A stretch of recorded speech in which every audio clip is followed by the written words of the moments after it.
Incontinence in older dogs is not that uncommon, but what can you do if your dog is not responding to the treatment that they've been given? Well, today I'm going to talk about some options there.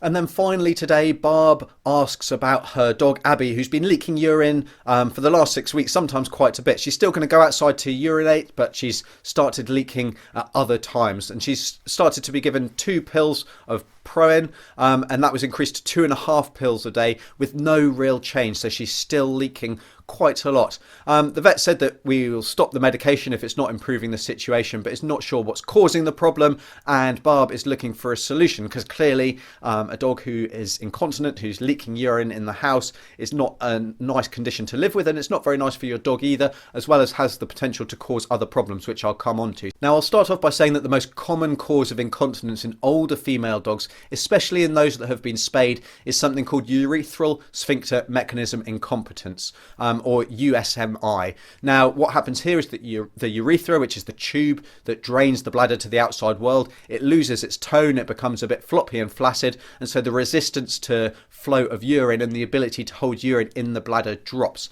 Now, what happens next is that typically we get leakage of urine when a dog is lying down, as that puts a little bit of increased pressure on the bladder. Though you can get leakage at other times. So if they're coughing, for example, or if they're running, then you might also get leakage. But leakage when a dog's lying down, and especially when they're lying down and sleeping, is often the most common times when we get urinary leakage and urinary incontinence, especially in the early stages of the condition in a dog who's just started to develop incontinence. Now, there are other causes of urinary incontinence in dogs, and that can include something like ectopic ureters, which is where the tubes that come from the kidneys into the bladder, so they take the urine from when it's produced in the kidneys and into the bladder, actually enter the bladder in an unusual position. We can also get the bladder actually sitting within the pelvis, so if it's not quite into the abdomen and it's sitting within the pelvis, again, that change in pressure, especially when a dog's lying down, can cause problems. And then also some people mistake a dog needing to urinate more, incontinence with a dog needing to urinate more, having accidents overnight. So if your dog is actually urinating more, and if they're having accidents overnight, they're kind of peeing normally, then that will sometimes be mistaken for incontinence. So if they're not leaking in their bed, if you get up and there's a big puddle of urine somewhere and actually their bed's dry, then the chances are actually that they might be drinking more, they might be producing urine, and they're not going to actually be incontinent. So we need to consider that. And causes of drinking more and causes of producing a lot more urine are numerous, and they include things like diabetes, kidney failure, and other things that I've discussed in kind of previous answers. So really, the first thing to do is that urine testing should be done. So we need to make sure that a dog is able to produce ideally concentrated urine, check that there's not any other problems going on there, and bloods also may be needed. So if there's any doubts that a dog may have kidney disease, they may have diabetes or what have you, then we should be running tests to exclude those things.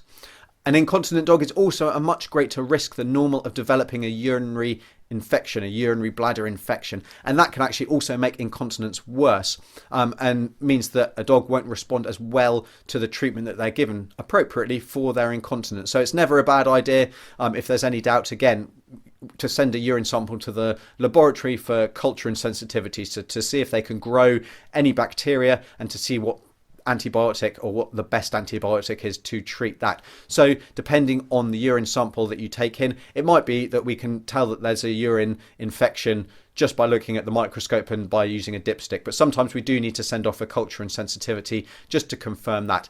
And then how do we go about treating incontinence in dogs? Well, there are 2 different types of drugs that we use to treat incontinence. So Prion, which this dog's on, is something called phenylpropanolamine, and the continence rates of dogs on this treatment are between about 75 and 90%. But unfortunately, not all dogs are going to respond as well as we would like, and not all of these dogs continue to respond well, even if they do initially. Now, typically this drug's given 2 to 3 times a day, so a dog who's on it twice a day, we can maybe consider giving it 3 times a day. Although, having said that, I would have expected some response if a dog was going to respond to this if they're on twice a day.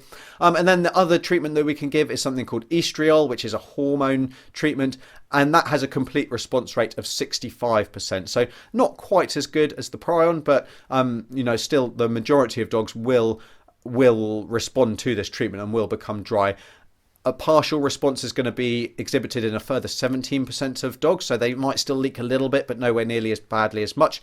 And then some patients, they're just refractory to all drug treatment. And if there's no response, then if there's no response to either, then, well, first we want to try the other one to start with, but there are going to then be various surgical options that can be explored that really will vary depending on the dog, on the problems that your dog has, and also on the availability of surgery in your area, because these are generally quite specialist surgical options. So, those are really some of the things that we can think about in a dog who's got incontinence in general, but also who doesn't seem to be responding well to the first medication that they've been tried on. You've been watching the Dr. Alex Answers video podcast. Remember to subscribe and head over to dralexanswers.com for any links, downloads, and get your question answered.